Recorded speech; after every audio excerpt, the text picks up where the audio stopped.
So we always send out videos of our equipment. This we're going to show you right here is how we use the tools, but we're also going to dig them up to show you what they look like. So here we are using our soil probe with the plate on it to hear this leak under the sidewalk. This is what it looked like when we dug it up.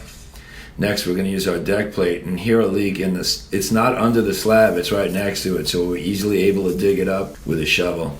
We get in tight areas with our soil probe with our flat plate on it. Again, this is what it looks like.